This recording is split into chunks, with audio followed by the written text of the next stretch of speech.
Dobrodošli u podcast Zvuk inkluzije.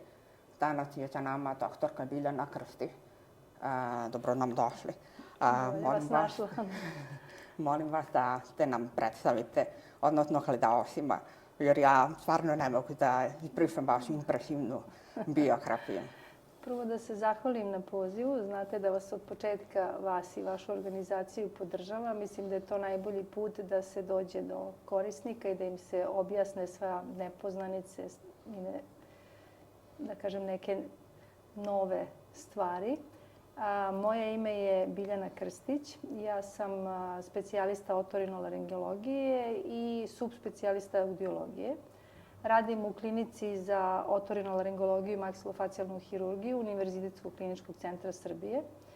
Zaposlena sam tu od 2000. godine, znači 24, sad evo i 25. godina, a od 2017. godine sam raspoređena na mesto šefa odseka za audiološku rehabilitaciju. To je naše jedno, da kažemo, odvojeno odeljenje.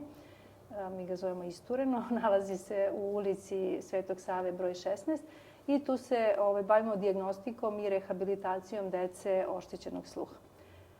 Još bih razjasnila da osim što radim sa decom, najčešće radim sa decom, ali radim i sa odraslima, tako da tri dana u stvari u nedelji sam raspoređena u ovom odseku za audiološku rehabilitaciju, a 2 dana radim u našem audiološkom odseku koji se nalazi u Pasterovoj broj 2, gde se bavimo dijagnostikom i lečenjem kako audioloških, tako i vestibuloloških problema kod dece nekih starijih uzrasta i kod odraslih osoba.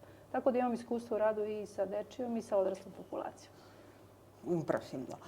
Htjela sam da vas pitam kada ste počeli sa takvim dijagnostikom da je neko kandidat za koklearnu implantaciju i kakva je procedura? Pa ovako, što se tiče naše klinike, početak, u stvari uvođenje tog programa za koklearnu implantaciju je bio 2002. godine. Broj implantiranih u početku je bio skroman, 2, 4, 6, onda s godinama se taj broj povećavao, tako da smo sad negde stigli od 2019. Imamo između 20 i 30 kandidata. Mislim da posljednje 2 godine smo imali po 31 ili 32. Ja lično se nalazim u tom timu za koklearnu implantaciju od 2017. kada sam raspoređena u ovaj odsek. Naš tim je veliki i važno je da se svi spomenu. Jedino tako možemo doći do cilja i do dobrog rezultata. Znači, osim mene kao otorinolaringologa, audiologa, naravno otohirurg, to je u našoj klinici profesor Nenad Arsović, vrši ugradnju koklearnog implanta. Imamo tim defektologa. U timu postoji 7 defektologa koji rade u odseku za audiološku rehabilitaciju i oni rade sa decom. Osim dijagnostike, učestvuju u rehabilitaciji, ali trebamo da pomenemo da imamo i 2 defektologa na klinici, znači u audiološkom odseku koji mi pomažu i svakako učestvuju u dijagnostici i tom audiološko-vestibološkom ispitivanju odraslih kandidata. Zatim imamo 2 psihologa koji također, vidjet ćemo kasnije, isto imaju veoma važnu ulogu, sastavni su deo tima.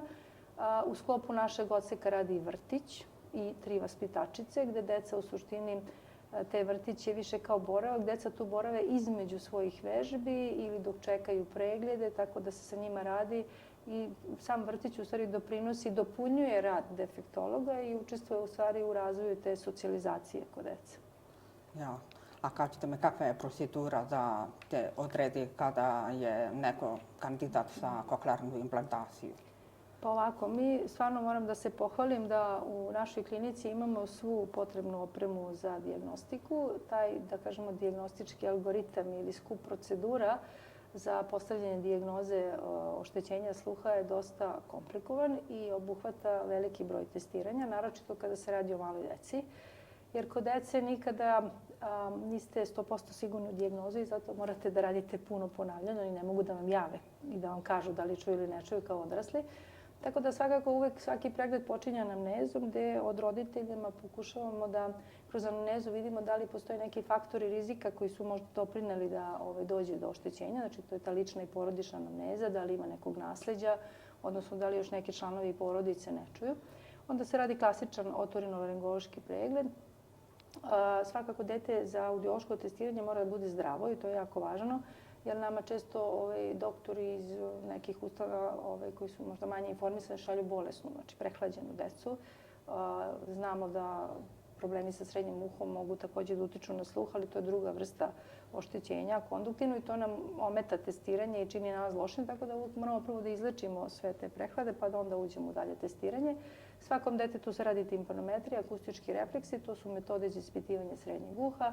Onda imamo screening metode, otoakustičke emisije i screening beru. To su, znači, šta znači screening? To je da su brze, jednostavne, bezbolne, omogućavaju nam da utvrdimo, odnosno da postavimo sumnju da li dete možda ima oštećenje sluha. Jer to je važno da iz velikog broja dece izdvojimo upravo one koje ćemo dalje da pratimo. Nas audiologa nema mnogo i ne možemo svu decu da testiramo, nego znači odvajamo one koji su nam sumnjivi i ih pratimo. Svakako, nakon postavljene sumnje ide se u dalje u detaljniju dijagnostiku, s tim što naravno u ovom početku i defektolozi rade njihovu procenu. To je takozvana behavioralna observaciona audiometrija, gde pomoću zvučnih igračaka testiraju reakciju deteta na zvuke različitih frekvencija i intenziteta. Onda sada kada smo već postavili sumnju i mislimo da je oštećenje prisutno, mora da se uradi dijagnostička bera. U našoj ustanovi moram da kažem da se bera radi u prirodnom snu. Znači ne vršimo uvođenje dece u opštu anesteziju još uvek. A prema nekom mom ličnom iskustvu velika većina dece može da se testira i u prirodnom snu, eventualno uz pomoć melatonina. To je jedan sirup ili sprej koji, melatonin je hormon koji se inače stvara u organizmu kada se uspavljava, pa onda možemo da damo to deci da ih lakše uvedemo u san. Dijagnostička bera traje, znači zavisnosti, može da se uradi za 45 minuta, nekad sat, dva, zavisi šta tražimo. Uglavnom, bera testom procenjujemo prag sluha, znači to je, utvrđujemo kao što kod odraslih radimo audiometriju u kabini, u gluvoj sobi, ovde znači dete nam ne javlja, mi registrujemo električne potencijale i utvrđujemo kako dete čuje. I crtamo isto audiometriju, ali na osnovu bera zapisa. Tako da, međutim, tu se ne završava dijagnostika. Svakako kada utvrdimo da neko dete ima teško oštećenje sluha, mi smo nekako uveli praksu zadnjih nekoliko godina. Imamo dobru saradnju sa Univerzitetskom dečijom klinikom i sa službom genetike, profesor Šuturilo tamo radi. Šaljemo svu decu na genetsko testiranje, naravno decu gde roditelji žele, ima oni koji jednostavno ne žele da se testiraju, jer nama je negde u interesu da, ako je moguće, utvrdimo i etiologiju. A znamo da postoji veliki broj tih oštećenja koja mogu biti nesindromska, da imamo samo izolovano oštećenje, a ima čitav niz sindroma, preko 400 gde isto može da ima oštećenje sluha, da je prisutno. A važno je da znamo zato što ako dete ima genetsko oštećenje sluha, mi onda znamo da će tu doći do progresije. Tako nam iskustvo govori. Onda nam to i znači kad kasnije procenjujemo vreme kohlearne implantacije kod te dece, ne čekamo mnogo, ali znamo da će se taj sluh vremenom sve više pogoršati. Također, znači, pre nego što se krene u proces implantacije, mora se uraditi radiološka dijagnostika. Svakom detetu se radi CT temporalni kostiju i magnet, zato što je važno da vidimo da li su prisutne koštane strukture i da li je prisutan nerv. Pričat ćemo o tome kasnije kako u stvari deluje kako radi implant, ali ono što je jedina apsolutno, da kažemo, kontraindikacija kada ne možemo da ugradimo ako nemamo nerv. Jer kohlearni nerv nam je neophodno zato što implant stimuliše nerv, a put prenosa tog signala se vrši prirodnim putem. Na kraju od nerva ka mozgu ide prirodnim putem. Znači ako nemamo nerv, nema ništa od implantacije.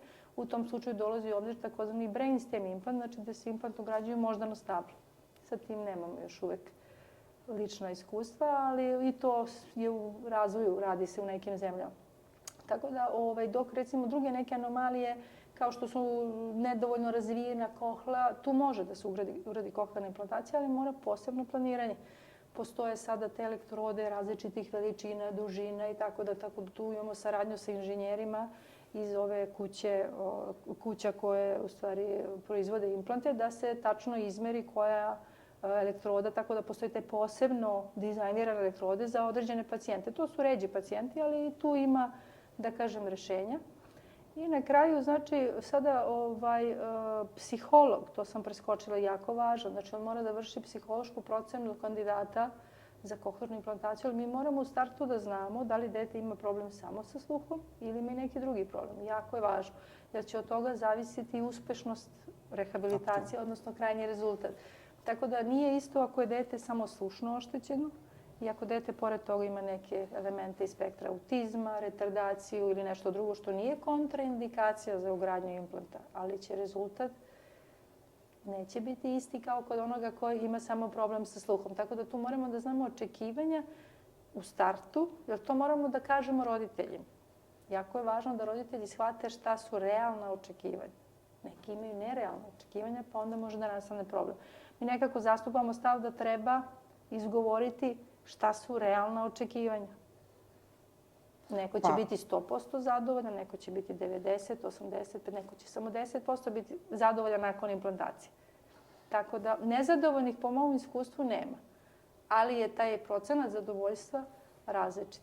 I samo još jedna stvar, ako sada dete slučajno otkrijemo da ima neki sindrom, onda imamo čitav niz dodatnih pretraga. Znači moramo neke druge specijalističke preglede da uradimo zato što kod sindroma imamo oštećenje osim sluha i oštećenje drugih organa.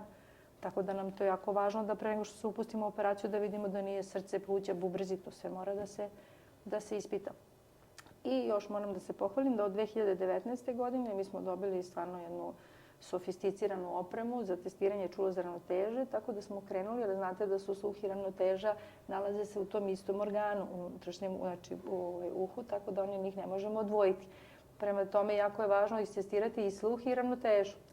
Mi od 2019. kandidatima, ne mogu da kažem svim, zato što maloj deci je teško testirati čulo za ravnotežu, zato što ti testovi zahtevaju saradnju pacijenta.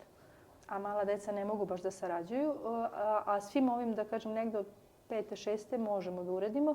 Testiramo i čulo za ravnotežu i izneću vam kasnije neke rezultate. Vrlo je to interesantno. Veliki broj u stvari već ima oštećenje čula za ravnotežu i pre ugradnje, a često se kohlearni implant u stvari ugrađuje, to je jedna od onih predrasuda da često se kohlearni implant optužuje da je u stvari on odgovoran za poremeće čula za ravnotežu. Tako da, eto, to bi bilo onako ukratko, ali je sam proces dosta složen. Ok, jeste. A htjela sam da vas pitam, pošto, recimo, ja kad sam išla na testiranja, ja sam imala kod vas za vestibularni pregled, odnosno za ravnotežu.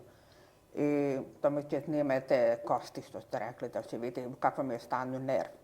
A recimo, drugi su išli i kod psihologa i kod, kako se zove, to govori, vežbene govora, logopeda. Defektologa, dobro? Ne, kod logopeda baš. Pa zato je to tako različito. Kako mislite, kod nas, kod logopeda? Da, ja sam bila kod logopeda da mi snimi govor. Pa da, dobro, to sad drugi ljudi se time bave, ali pošto mi imamo taj fonijatrijski odsek, njima je sad interesantno da vide kakav je... Promena. Da, to sad ja možda neću baš objasniti na pravi način, nije moja, to je isto subspecijalizacija.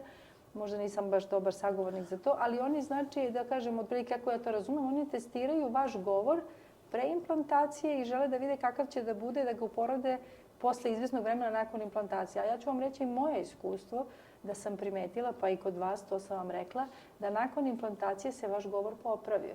Zato što vi sigurno sa implantom bolje čujete sebe i možete da ispravite neke svoje greške. Tako da sigurno govor popravlja nakon ugradnje kohe. Tako da ovo može onda da se zapiše i da to bude dokumentovano i da se matematički verovatno izračuna. Ne bih se udubila, ne bih dalje ulazila u tu temu jer prosto ne znam mnogo o tome, ali to je suština, analizira se glas i govor.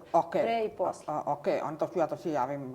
To je za fonijatra i onda za logopede. Tu ima naša logopedica Milena.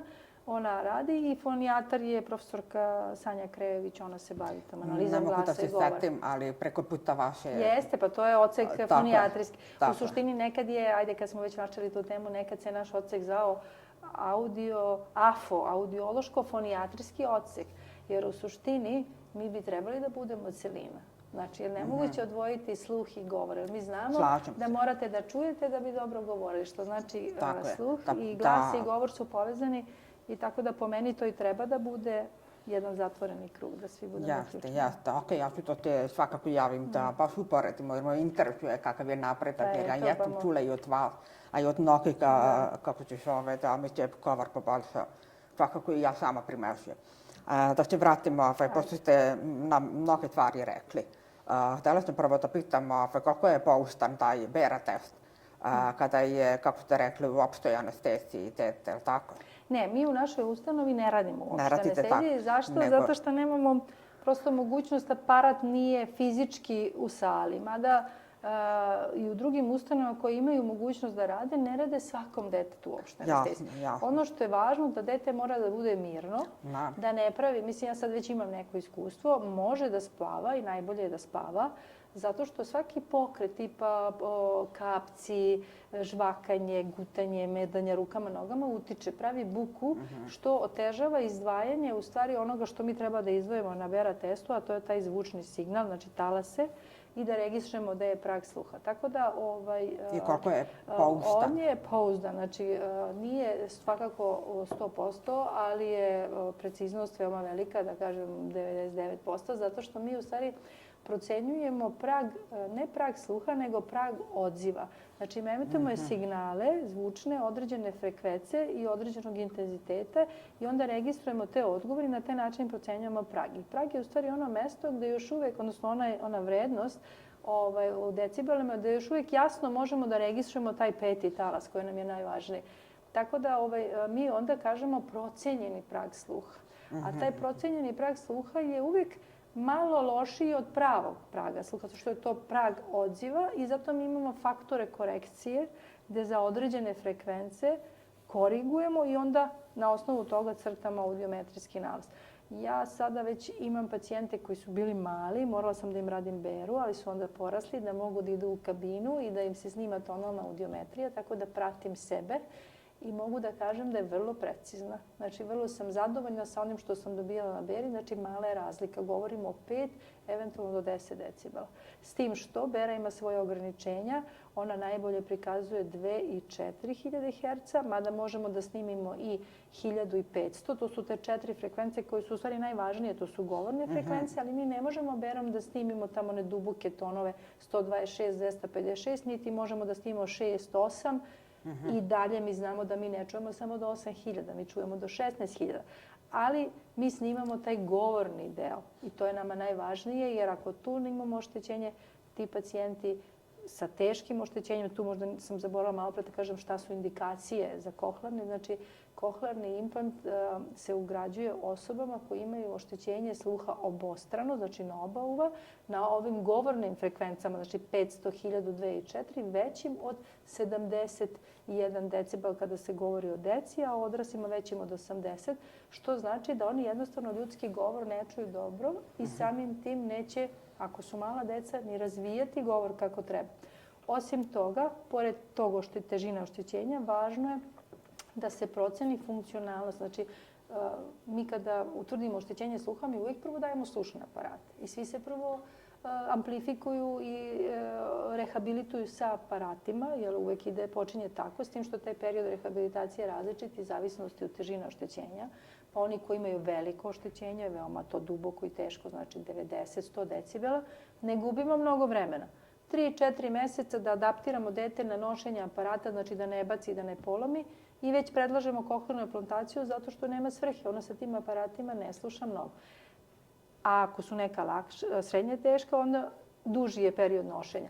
A šta sam htjela da kažem? Da, onda osim, znači, jako je važno da procenimo upravo funkcionalnost. I to mogu da kažem da naša ustanova ima, i po tome se razlikujemo od mnogih ustanova, a to je jako važno, a često zanemareno, mi možemo da procenimo funkcionalnost slušnih aparata. Znači, možemo da procenimo koliko vi razumete sa slušnim aparatom. Znači, nije dovoljno da se snimi sluh samo u onoj kabini gdje ste bili, tonalna limina. Znači, snimimo samo čiste tonove. Vi možete da čujete, a imamo pacijente, čujete čiste tonove na 20 i kažemo, super, zadovoljni smo, odlično je prošla implantacija, a onda kad procenimo funkcionalnost dobijemo 0 razumevanja, što znači da vama implant, ali znate i sami da vas često se žale, znači oni kao čuju, ali ništa ne razumeju.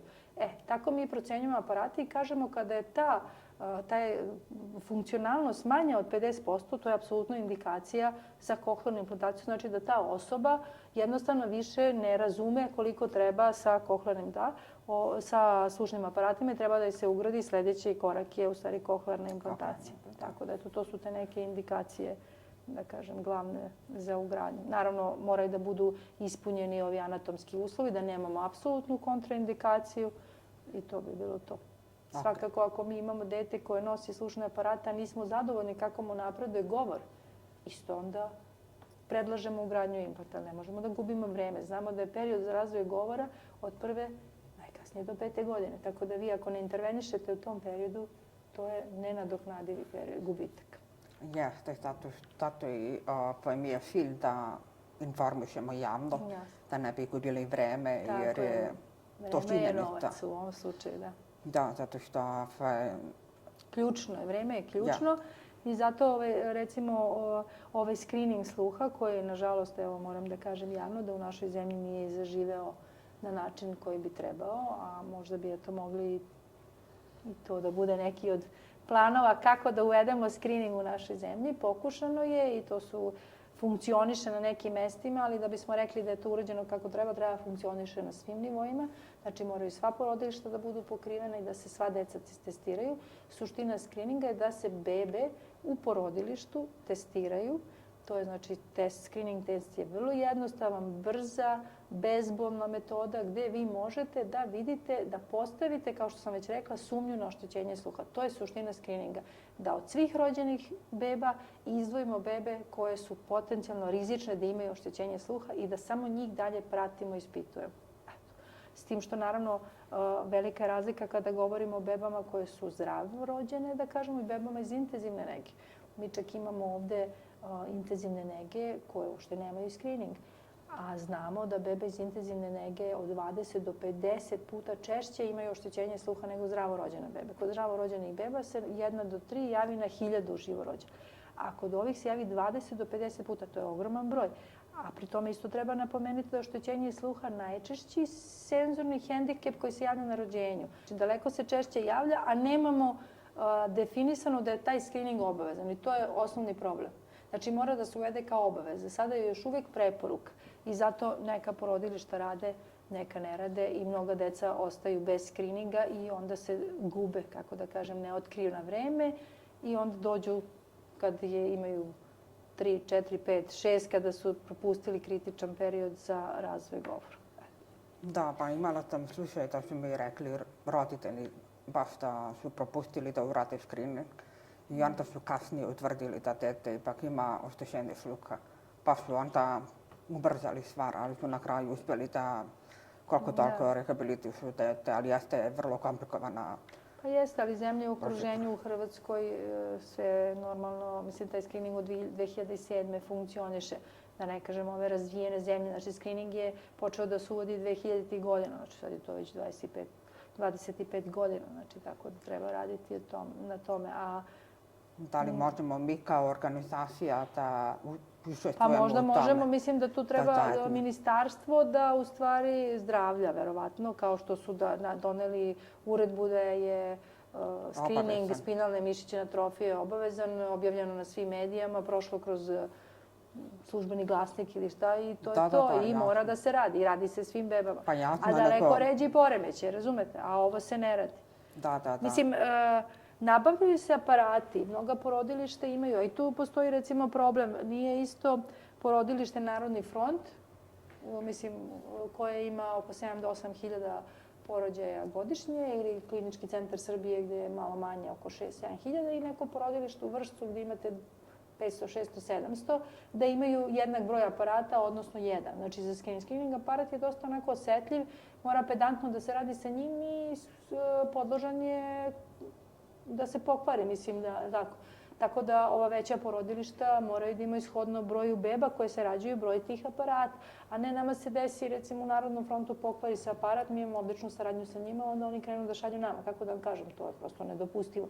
Moraju da imaju više i da se ne propuštaju bebe. A niti smo mi ustanova gdje treba da se radi priver screening. To isto treba da se razjasni. Znači, ne treba nama da se javljaju deca koje nije urađen screening, zato što mi nismo ustanova koja se bavi screeningom. Mi se bavimo decom koja potencijalno imaju oštećenje sluha. Znači, kod nas dolaze bebe koje nisu prošle 2 ili 3 screeninga i gde postoji sumnja, ili gde imamo faktore rizika, ili gde imamo pozitivno nasljeđe, znači da neko u porodici gluv.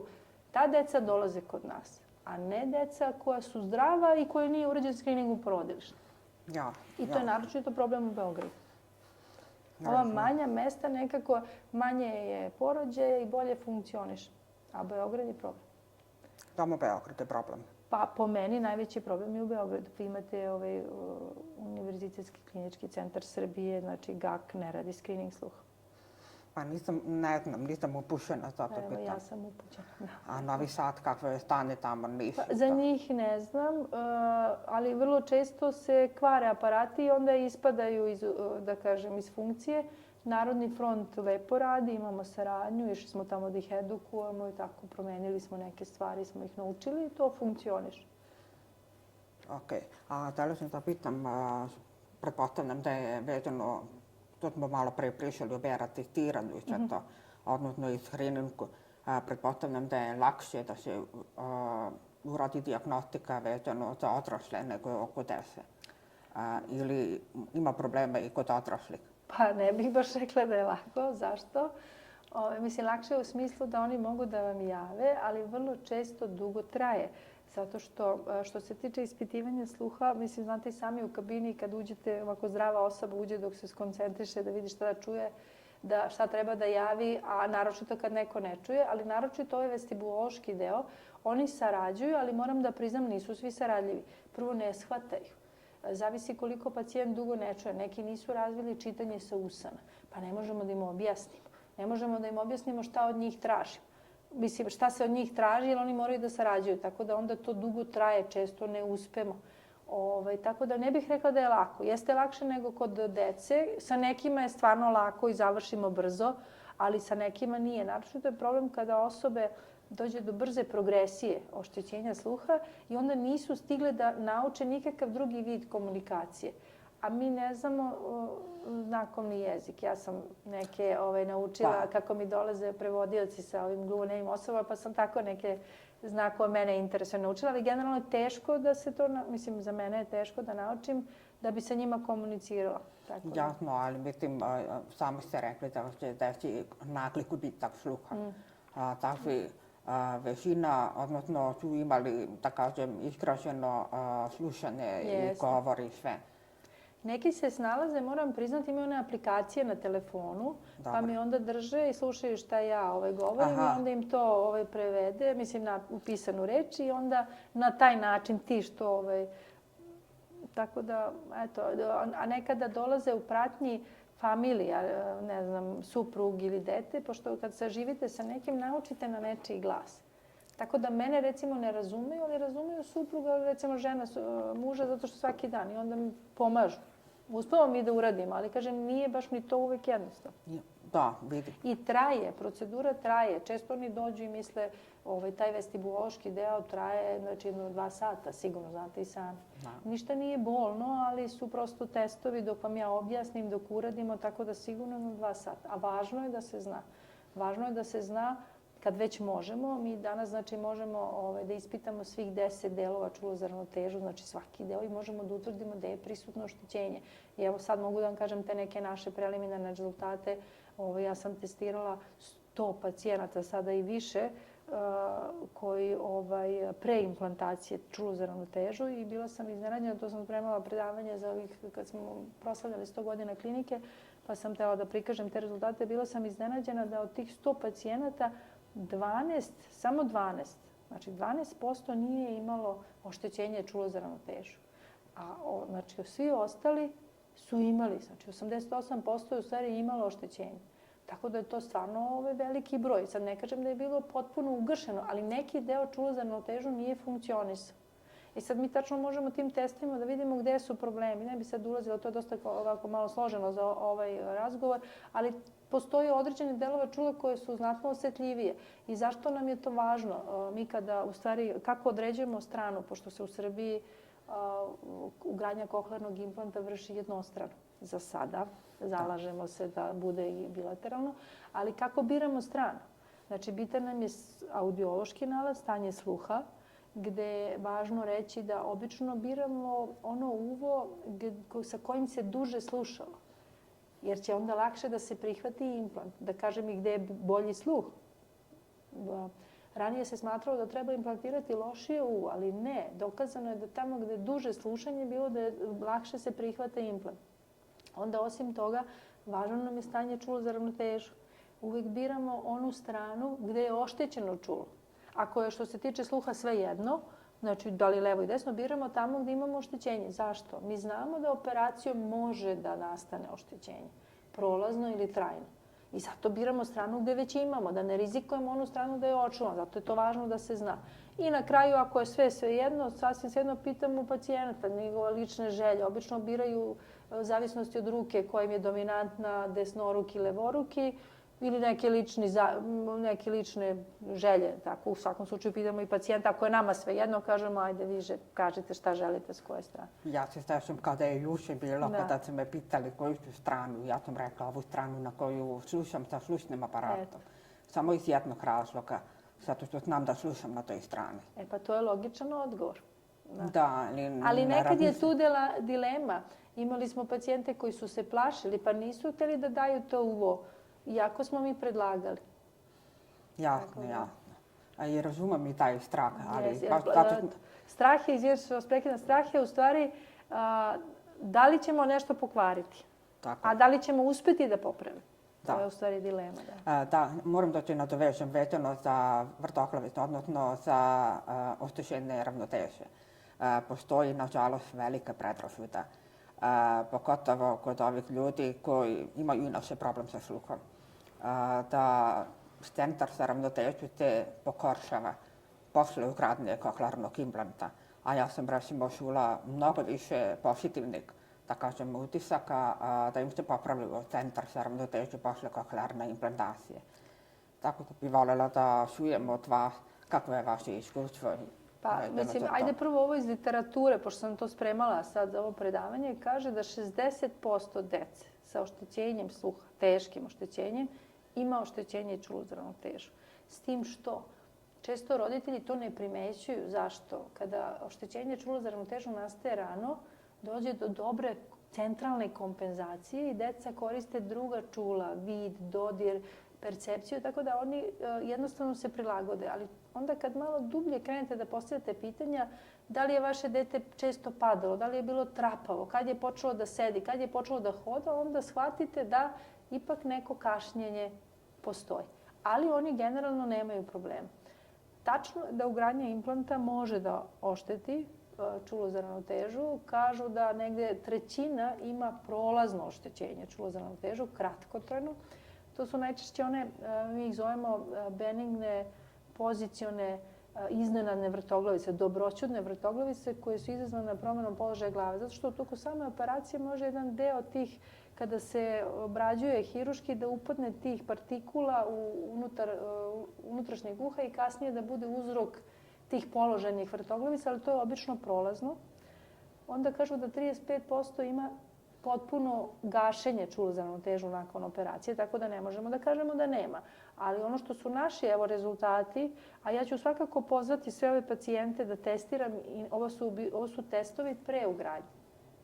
A vidjet ću kako će biti posle. Ali kažem vam, samo 12% njih nije imalo nikakvo oštećenje. Ni jednog od tih 10 delova. A ovih ostalih 88 je imalo oštećenje u nekom delu čula za ravnotežu. Tako da je sad pitanje, ne bih ukrivila koklearni implant da je on baš taj što izaziva. Može da doprinese, ali kažem, najčešće su prolazna oštećenja. Najveći broj pacijenata ima nešto. Evo vi kažete. Ja nemam nikakav problem. Ali to jeste predrasuda. I to me često pitaju i baš zbog toga se plaše. A da, ono što ste spomenuli, tačno je da neki pacijenti posle ugradnje njima se popravi čulo za ravnotežu.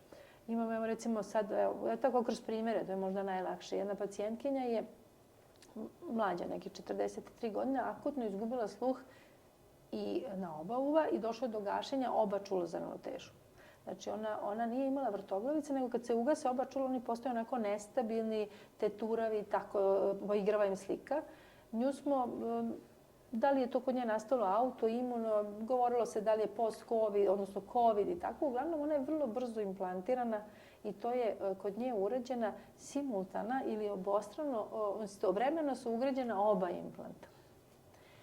Sluh joj se vratio I žena je pre toga potpuno normalno čula. Ali taj trenutak kad je ona, to vreme kad je ona gubila, prvo je gubila je sluh, pa onda se nadovezivala ta nestabilnost. Znači, to je bilo strašno za nju. Zamislite, iz jednog normalnog života vi postajete gluvi i nestabilni. I baš je teško onako podnela, da ne kažem da je postala depresivna, nije izlazila iz kuća mladeža. Međutim, nakon ugradnje implanta njoj se sluh popravio. Znači, vratio se neki 30 decibela. Mislim, to moram da kažem da nakon ugradnje najveći broj pacijenata ima između 20 i 30 decibela i to linearno na svim frekvencama, što ni jedan slušni aparat ne može da postigne. Ali nedavno je bila na kontroli i je rekla da je mnogo stabilnija. Da je mnogo stabilnija i da je počela da vozi kola. Ne plaši se više. Znači, vozi kola. Tako da, eto, iz iskustva pacijenata su različite i dragocena i ja volim da razgovaram zato što me drugi pitaju i zato opet da pohvalim, vaša organizacija upravo povezuje ljude, a ja često preporučim da se oni jave jer ja nemam odgovore na sva pitanja. Nisam korisnika. Vi ste korisnik i možete za neke stvari mnogo više da im pomognete nego ja. Ipak kad neko ima problem koji je sličan vašem, da ne kažem isti, onda je to su značajne iskustva, mogu da se lično da se razmene. Jeste, a i poverenje je nekako odmah tu prisutno. Jeste. Jer pričate iz ličnog iskustva. Niste vi to negde pročitali, čuli, to je vaš. To ne može niko da vam uzme. Da, a ja hoću baš upravo to da razbijem sve te predrasude, jer... Pa važno je to. Jeste, jer ja kad sam ulazila u taj proces, meni je veliki broj ljudi rekao da ne uradim to nikako. Da ću imati problem sa ravnotežom, da ću imati glavobolje. Te dve stvari. I ja sam se trudila da uđem u dubinu, da mi objasne, kako da mi je rekao, šta je tu problem i od koga su čuli. I onda sam zamolila sve te ljude da dovedu tu osobu koja ima lično taj problem. Da ja razmerim sa tom osobom sve te priče koje sam čula. Do dan današnjeg dana nijedan mi nije doveo osobu. Glavobolje nešto se ne žale, ali moram da kažem da korisnici slušnih aparata se žale na glavobolje i na vrtoglavici. To je jako važno da se kaže. Osobe koje imaju veoma teško oštećenje sluha, govorimo o 90-100 decibela, a onda nose slušne aparate, iz različitih motiva, neću da ulazim. Nekada nisu samo pacijenti krivi, nekada ih neki doktori motivišu da su oni dobri sa aparatima, u suštini nisu. I onda oni dođu kod nas i kažu kada uključi aparat, strašno dobijaju glavobolje. Ali to se može objasniti vrlo jednostavno, zato što ako je tako velika stimulacija, tako jakim zvucima, to stvarno dolazi do naprezanja i da neki kažu da skidaju, moraju da skinu, da se odmore, ne mogu da podnesu tako jake zvuke. A drugo, neki vrlo jasno kažu da kada stave aparat, da im on izazove vrtoglavicu. Zato što mi znamo, mi kada testiramo čulo za ravnotežu, koristimo u stvari jake zvuke. Stimulans je zvuk, a zvukom dražimo čulo za ravnotežu. Tako da je vrlo moguće da kada je jačina prejaka, da ona u stvari potencira vrtoglavicu. I imam dečaka koji dugo su se premišljali, bio je strašno uplašen, bio je uzrasno na pubertet, 15 godina, hoće, neće, ali stalno je govorio kad stavi aparat, kao najnoviji je uzeo, izlazna snaga velika, on dobija vrtoglavice, glavobolje i tako, i jako se plašio. I trebalo je nekoliko godina da ih ubedimo da za njega apsolutno kohlearni implant. Preporodio se, znači prestale su mu glavobolje, prestale su mu vrtoglavice, čak je skinuo aparat sa druge strane, ali kad rekao da mu smeta, mada, eto i to je važno napomenuti, mi potenciramo da se nosi i slušni aparat ko može, to možemo kasnije da se dotaknemo, ta bilateralna amplifikacija, znači slušanje sa oba uva je jako važno, zato i savjetujemo da se uzimaju dva aparata, jer bolje čujete, bolje lokalizujete zvuk, bolje razumevanje govora u buci, stimulišete obostrano centre u mozgu, tako da je to jako važno. Mada, nažalost, neko iskustvo je da neki ipak skinu. Vi nemate slušni aparat, zato što, eto, možete vi da kažete zašto, ali neki uglavnom mi kažu da im smeta, da im se nekako ukrštaju ti zvuci i da onda im i nije potreban. Iskreno, ja ne nosim sa leve strane već 30 godina, ako ne i više. Navodno sam imala glavobolje i bile mi muka. Pa eto. Nekako nije verovatno mogli da izbalansiraju jednu i drugu stranu. I sada razmišljam, baš dok me govorite, da mogla da probam da nosim na levu stranu, da vidim kakav je osjećaj jedno i drugo da čujem. Ali eto, nisam to uradila. Verovatno iz navike ili šta već. Da, ima onih koji nose, ali ima i onih koji skidaju. A kažem, neki skidaju zato što je objektivno im kao smeta, a drugi skidaju iz nekih estetskih razloga.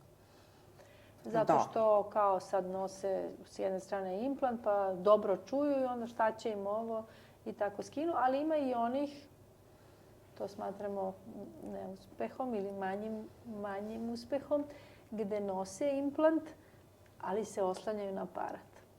Znači, tu nismo uspeli da dobijemo maksimum. Znači, važno je zato rana dijagnostika i rana implantacija da bi se implant prihvatio. Postoje pacijenti koji su dugo nosili aparate, a u suštini su dugo loše slušali sa aparatima i navikli su se i onda im ugradimo implant i upravo ono što sam pomenula dobijemo da je čiste tonove čuju na 20, a ništa ne razume i oni onda nastavaju da se oslanjaju na aparat.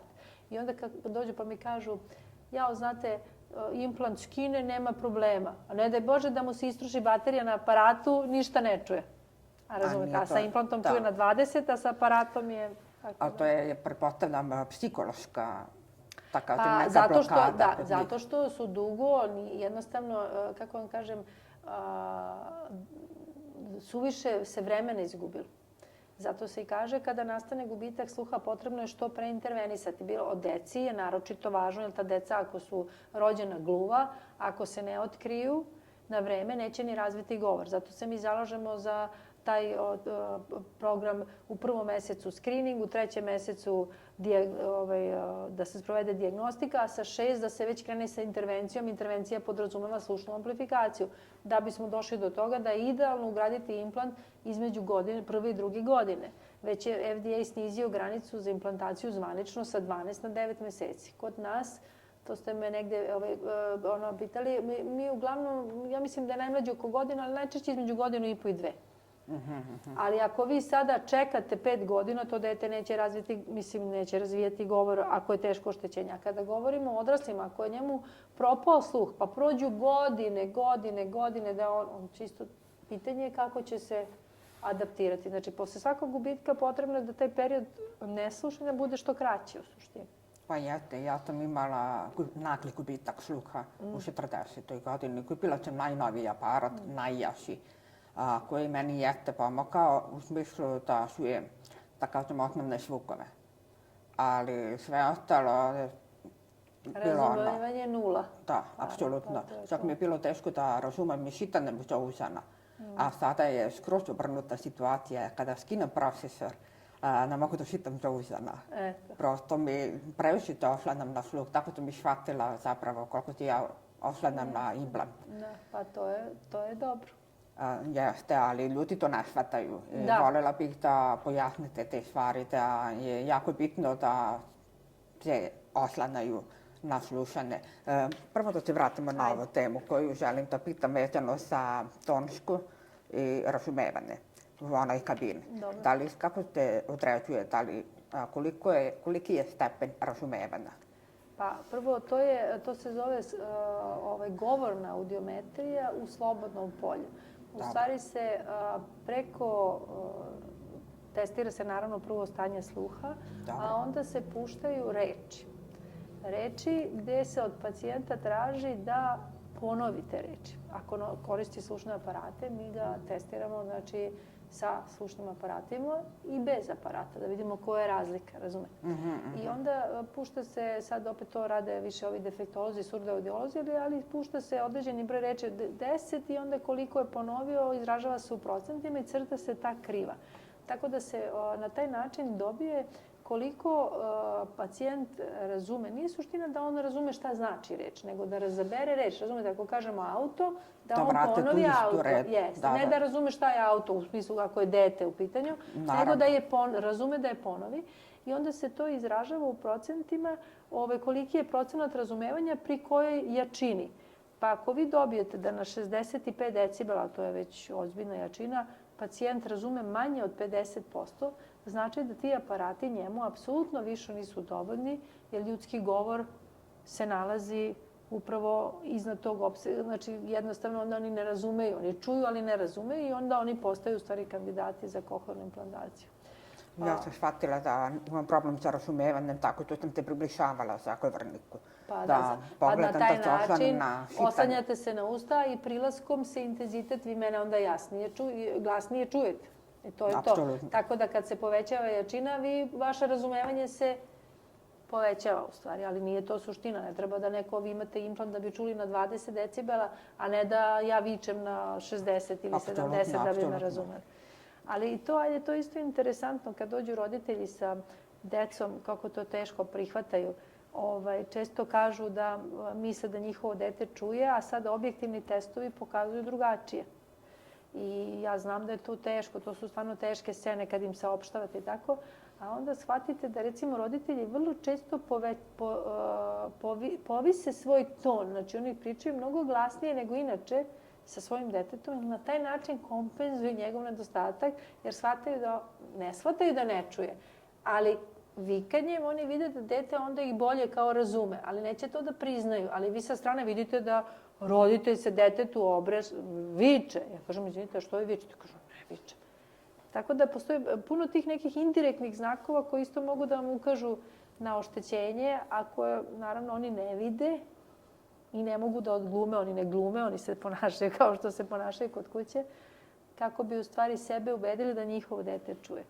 Jer, mislim, oštećenje sluha i dalje stigmatizovano. To je stvarno onako, nažalost, stigma.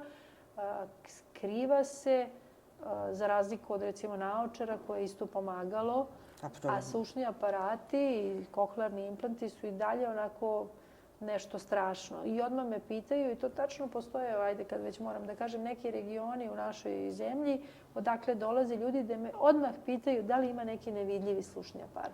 Što manji, samo da se ne vidi. A i tu je jako važno, znači postoje sada i mali aparati slušni, oni koji se stavljaju u kanal, ali je jako važno da osoba koja propisuje aparate ipak ima neko znanje, jer za određenu težinu oštećenja sluha sleduju određeni aparati. Znači ne možete vi za teško oštećenje, a imamo, dođu nam zato što su izrazili želju, a doktor možda nije imao dovoljno znanja ili nešto drugo, pa mu je rekao možeš, dođu sa tim malim aparatima i onda vidite da su mu aparati kao minđuše, ne služe ničem. Jasno, to je tačno. Imam u mojoj porodici nekoliko osoba koja nas čuju, tako da mi je jasno kako se to krije. Odmah su to tračice da se stave,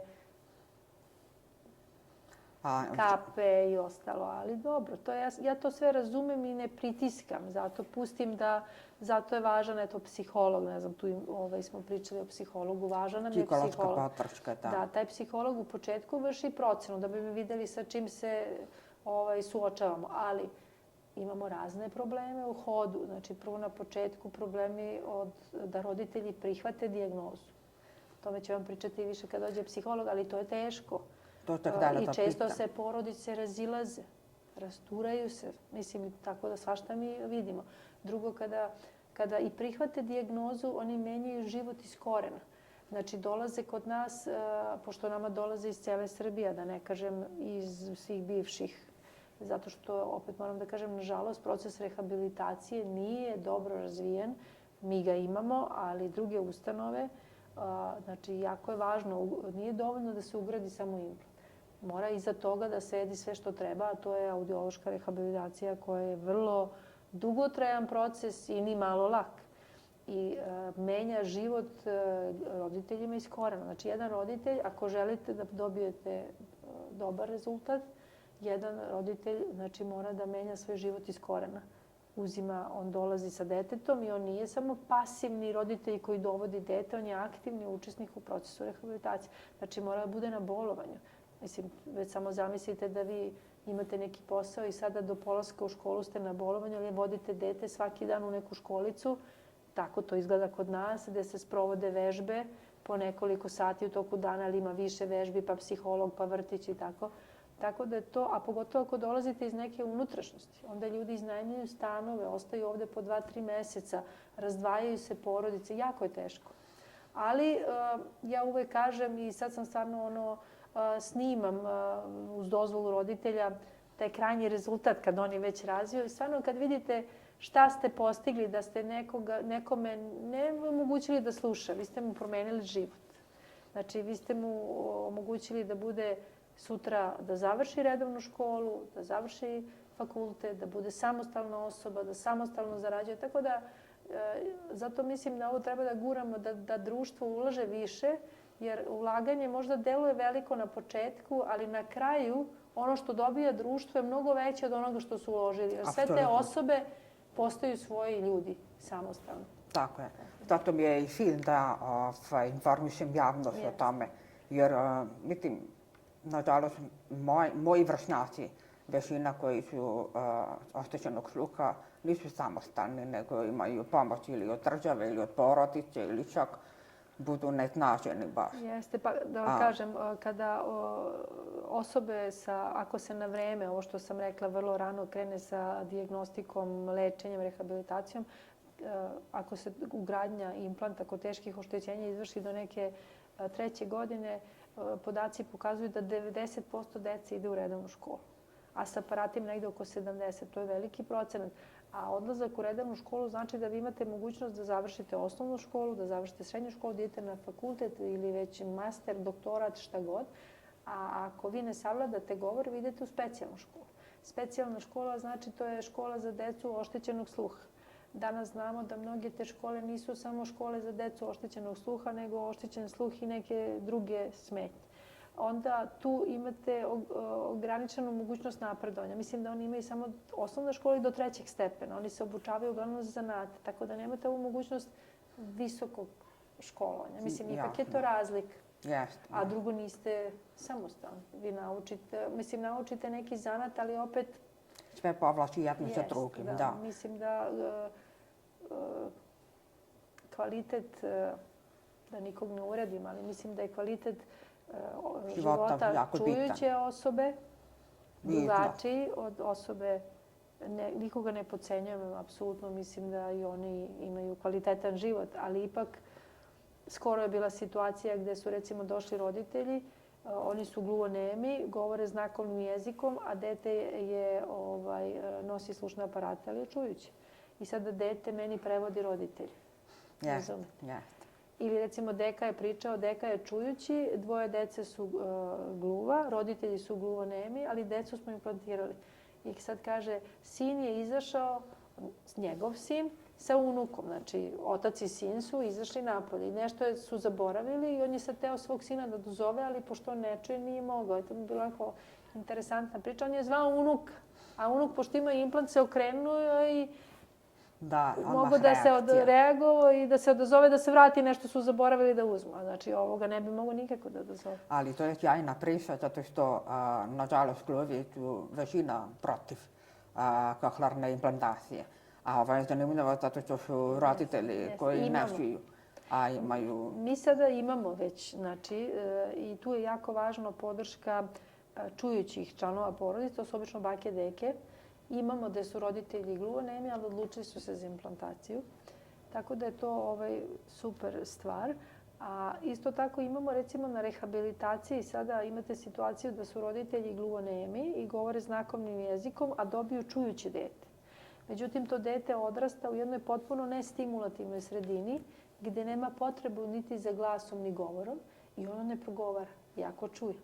Tako da naš odsek generalno prima na rehabilitaciju decu oštećenog sluha, ali imamo i slučajeve gde rehabilitujemo ovu decu koje su čujuće, ali potiču iz porodica gluhonemi gde nemaju tu stimulaciju. Tako da je to interesantno. Ja sam čitala zašto bi možda ti gluhonemi bili, mislim, možda sam i u krivu, ali malo mene to zanimalo. Zanima mi taj znakovni jezik, ali jako je težak da se nauči. Naučila sam kako ste dobro... Da, ovako je kako ste. Ne, ovako je kako ste. Meni ću ovako pokazati. A to je dobro. Jeste, možete pravo. Onako i tako. Apsolutno nisam protiv tog, protiv znakovnog jezika, ali tamo kažu u literaturi da se oni možda plaše da on ne nestane. Jer ako gluvi nauče da govore, da ne nestane. Jeste, u smislu i znakovnog jezika, jer možda ako ovi gluvi nauče da govore, neće imati potrebu za znakovni jezik. Tako da, eto, to je onako interesantno. Ali svakako imamo i situacije da i mi preporučimo učenje znakova. Imamo decu sa, recimo, ja sad ovako iskustva naša, mislim i to treba reći, imamo decu sa nekim sindromima, ali gde u sklopu sindroma imamo lako oštećenje sluha i rekao bi čovek sa takvim oštećenjem dete apsolutno može da razvije govor. Međutim, u sklopu sindroma imaju poremećaj u razvoju govora i jednostavno ne progovaraju. I onda mi prosto kažemo roditeljima važno je da se uspostavi neki vid komunikacije. Tako da usmeravamo ih i na znakovni jezik. Tako, apsolutno nemam ništa protiv toga, ali mi se bavimo govorom. Nama je cilj da osobe oštećenog sluha nauče da govore. To je. Da. Pa mislim, to je sve povezano, kao što smo rekli, povezano je sa govorom, sa, da kažem, mozak da obraćuje informacije spoljnog sveta. I onda to utiče i na samopouzdanje, i na samostalnost, i na sve. A da moram da pohvalim ovu organizaciju gluvih Beograda, da ne pogrešim. Dobro. Da, imamo dobru saradnju, recimo kada dođu gluvonemi, uvek su tumači za znakovni jezik siđu, mislim, stvarno sarađujemo sasvim lepo. Tako da, mislim da tako i treba da bude. Nema tu, svako radi svoj posao. Slažem te, ja nemam ništa protiv. Pa ne, ja nemam uopšte protiv. Ono što je meni važno u cijeloj ovoj priči jeste da svi znaju da imaju izbor. Tako je. U kom će pravcu da idu. I to je važno, ajde kad smo stigli dotle, znači da napomenuti da je, znači na našoj klinici 2002. počelo i implantirale su se osobe od 0, da kažem, ajde, do 26 godina o trošku Republičkog fonda za zdravstveno osiguranje. Sad od 2022. Znači uglavnom su bila samo deca, da kažem, ali od 2022. smo se izborili da je krenula implantacija odraslih, što znači da starosna granica, gornja granica ne postoji. Tako da i svi odrasli koji imaju problem i koji više ne čuju i ne razumiju sa aparatima mogu da nam se obrate. Mi apsolutno sad imamo iskustva, ugrađujemo implant i odraslim osobama. S tim što naravno problemi su različiti i očekivanja su različita. Pa zašto? Kad su mala deca, tu roditelji odlučuju. I onda je taj problem njihovi strahovi, šta će da se desi, da li ćemo da pokvarimo postojeće, dete ne može da... Neki čak kažu, neka napuni 18 godina pa neka odluči. Mislim da je to pogrešna odluka, zato što gubite ono što je dragoceno, a to je vreme koje ne može da se nadoknadi. Apsolutno. Ali kod odraslih oni sami odlučuju, je li tako? Ali tu su prevelika očekivanja, to smo pričali. Oni misle kad im ugradimo, iako ih mi sve pripremimo, kad se ugradi implant, znači to nismo spomenuli, znači kad se uradi operacija, mjesec dana otprilike čeka se na priključenje, zato što se operacijom ugrađuje unutrašnja jedinica. A onda se spoljašnja povezuje, treba spadne otok, otprilike nakon 3 nedelje do 4 nedelje. I sada kažemo im kad ide to priključenje, nemojte očekivati da je to sad upalili ste svetlo i vi sad odjednom čujete sve ono što ste nekada čuli. Znači to apsolutno neće da se desi. Sada deca su tu drugačija zato što oni nemaju ta očekivanja i nemate reakcije ili oni nisu čuli i onda za njih ovo i mnogo lakše nekako prihvati. A odrasli reakcije su strašne i tu nam treba psiholog. Znači da to prvo uključenje često je to vrlo dramatično, plaču. Evo danas mi je bila jedna žena koja je tako burno reagovala i ja je pitam šta je bilo. Pa kaže on uključuje, pušta, a ja samo čujem zzz. I sve je samo zzz. I ona je toliko plakala da smo je vodili kod psihologa, ali danas kad je došla, prošlo je sada već 6 mjeseci, fenomenalno sluša. Nije još postigla onaj maksimum i nije još, da kažem... Polako ima vremena. Ali ja kažem, pa dobro, se sećate kakva je bila reakcija? Kaže, bilo je strašno. Ali mi ih pripremamo, ali koliko god da ih pripremamo, to je njihova reakcija. I oni misle, upalili smo uređaj i sad vraćamo se na ono što... Ne, nije. Mene kad su uključili, ono što je meni bilo upečatljivo, to jeste upravo što ste rekli, sve te šuma, čišćača, to mi je sve bilo prenaglaženo. A to su zapravo oni zvukovi koje ja nisam mogla da čujem s aparatom uopšte. Jeste, to je interesantno što kažu ljudi da sa implantom oni po prvi put čuju neke zvuke. Znate, one tihe, to šuškanje novina, kapljanje vode, cvrkut ptica. Mene to je mnogo iritiralo. Da, to su zvuci koraci vaši. O da. To se uglavnom prestane da se čuje. A tu je sad važno naglasiti razliku, to sam htjela da kažem, između slušnih aparata i kohlearnog implanta. Znači, slušni aparat mora da se shvati, to je pojačalo. Znači, on pojačava zvuke iz okoline na onaj prag gde je vaš sluh i omogućava vam bolje slušanje. Ali šta je mana? Naravno, oni se trude da usavrše, da naprave što bolje aparate. Mana slušnih aparata je neselektivnost. Znači, on pojačava sve iz okoline i onda dolazi do toga, ako imate teško oštećenje, vi počnete da čujete i ono što ne želite da čujete i onda uglavnom dolazi do tog, mi kažemo, izobličavanja zvukova, pogotovo što se zvuk odbija od površine i dolazi do takozvane nerazumevanja. I zato pacijenti kažu čujem, ali ne razumem. To je suština. Danas prave te neke, što bi rekli, aparate sa veštačkom inteligencijom. To je stvarno onako jedan veliki tehnološki napredak. Jedno dete je uzelo, nisu mi još došli na kontrolu, čekam da vidim reakciju, ta iskustva su jako važna. Znači, taj aparat u sebi ima da on, znači, procenjuje položaj glave korisnika, položaj tela, snima zvukove 360 stepeni oko vas i jednostavno veštačkom inteligencijom vrši selektivnost, procenjuje šta je za vas u ovom trenutku važno i to pojačava i na taj način vam to šalje. Tako da je to sjajna stvar koja će omogućiti sigurno bolje slušanje, ali ti aparati su za nas jako skupi sada ovde. Ipak to nije baš dostupno svakome, ali nadam se da će s godinama da padne i cena. A kohlearni implant, znači on radi potpuno drugačije. Kohlearni implant, ta unutrašnja jedinica, u stvari mi često kažemo to je veštač kuvu, mi u stvari, on na sebi imate jedan elektrodni niz koji se ugrađuje u puš. Ono što je vama oštećeno, slušne ćelije su vam oštećene i on menja to. Tako da ova spoljašnja jedinica, ona skuplja zvuke, pretvara u impulse, prebacuje na unutrašnju, unutrašnja prenosi tim elektrodnim nizom i te električne impulse prenosi na slušni nerv, znači stimuliše slušni nerv, a put od slušnog nerva do mozga je potpuno prirodan. Tako da vi sa kohlearnim implantom, draženjem slušnog nerva, u stvari postižete da vam je prag otprilike najčešće između 20 i 30 decibela na svim frekvencama, što apsolutno nijedan aparat ne može da postigne. To je njegova, u stvari, prednost, razlika. Jeste. Mislim, ja kada sam uključena i taj prvi zvuk koji sam čula, to je bila bukvalno ona potrebna porukica kada se aktivira telefon. Takav zvuk, ja sam odmah znala da čujem i meni je to bilo dovoljno.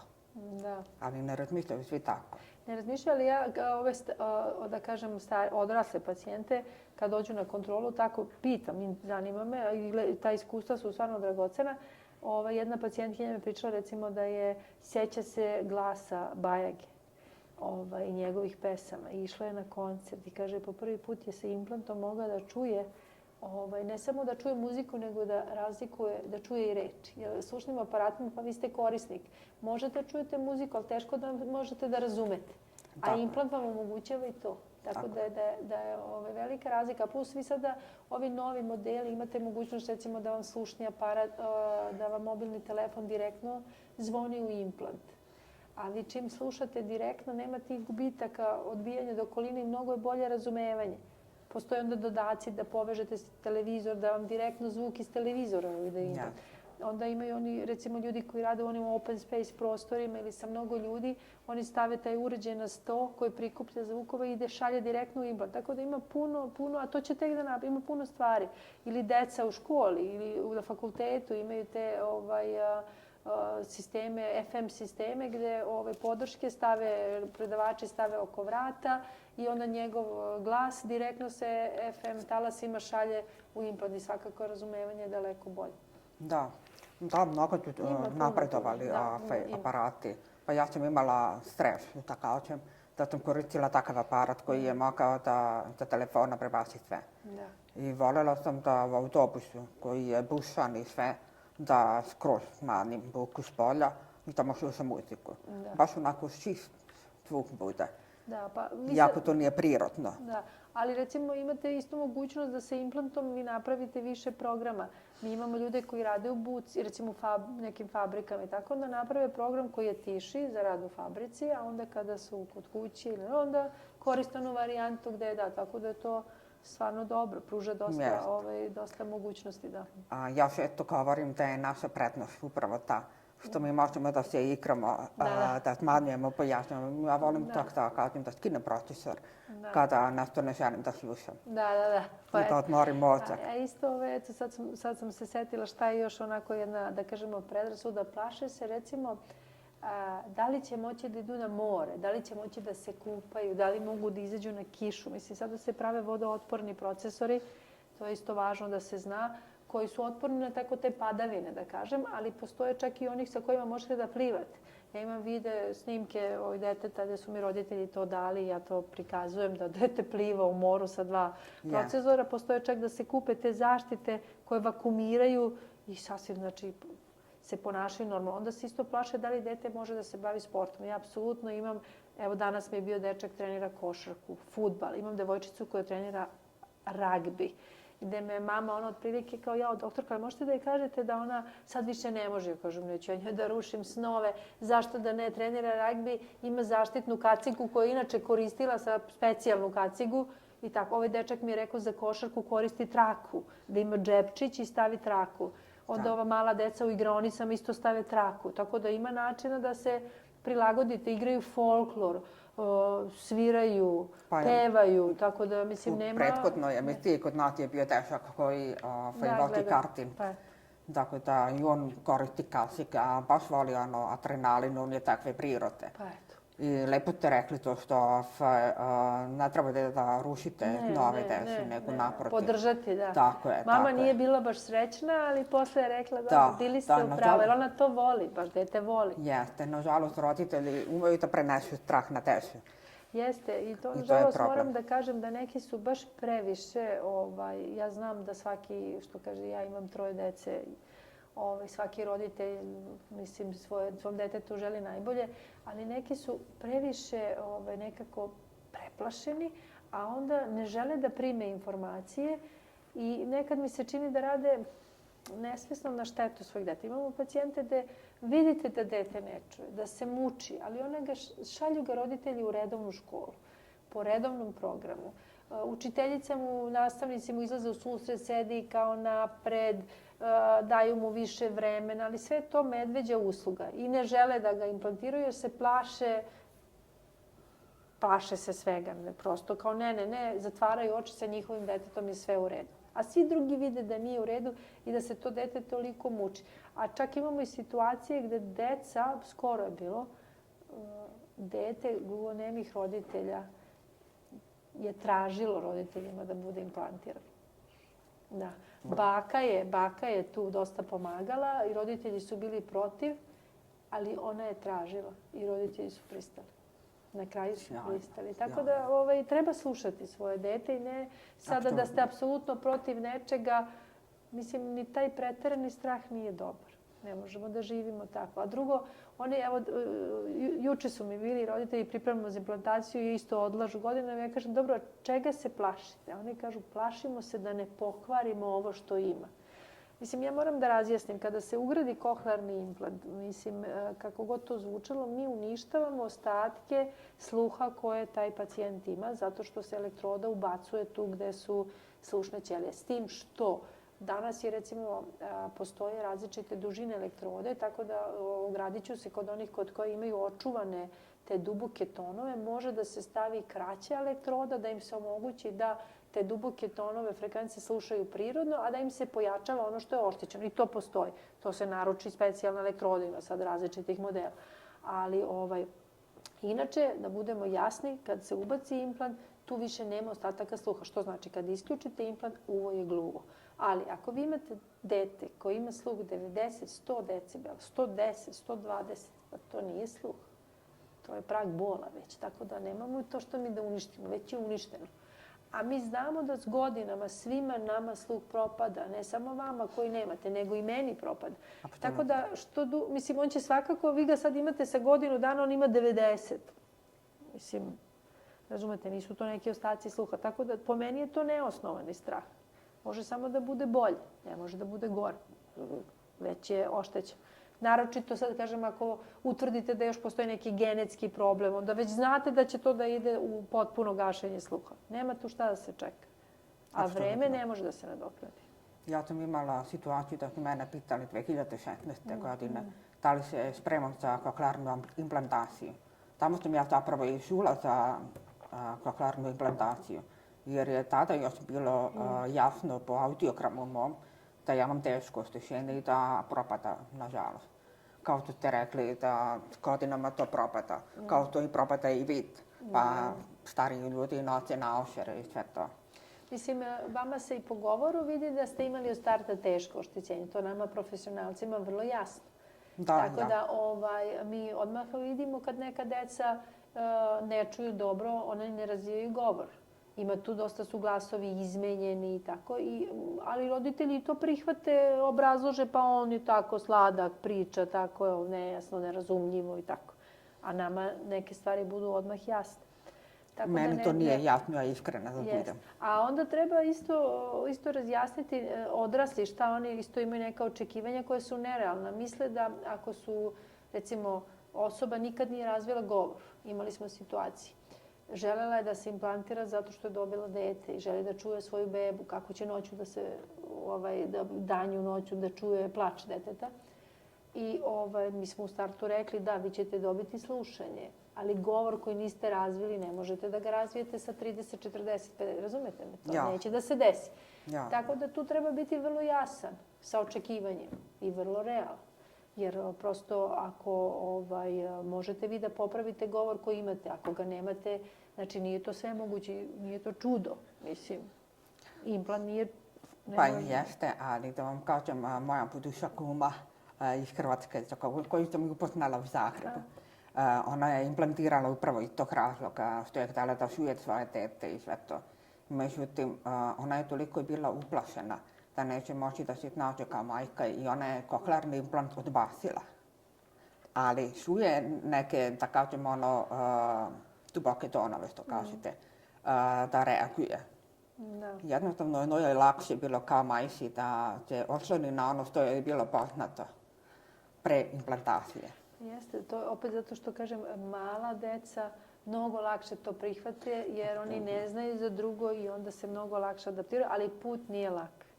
Da se razumemo, to je isto važno. Velika odricanja, velika ulaganja i svi moramo da budemo zajedno. Znači, i opet podlačim da je jako važno da imate i otorinolaringologa i audiologa koji će da dijagnostikuje i prati, da imate otohirurga koji će da ugradi, da imate defektologa, surdoaudiologa koji će to dete da uči, da sluša, govori, artikuliše, da imate psihologa koji će da mu se nađe na tom putu, a bit će puno problema.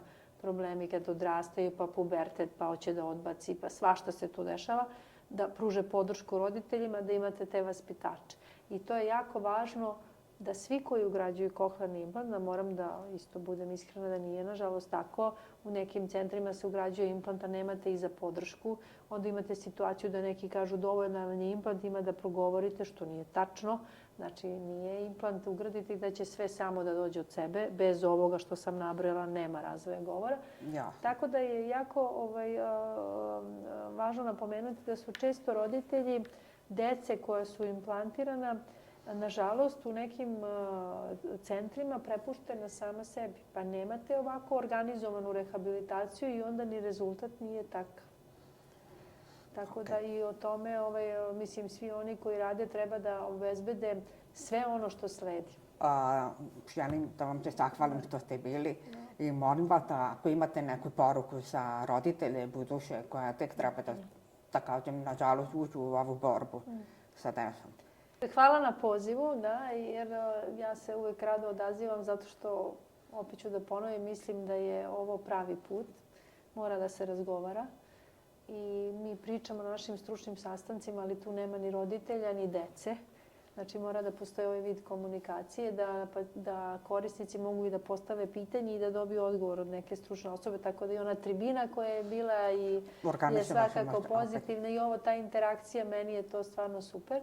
A šta bi bila poruka? Pa svakako ne treba bežati od problema.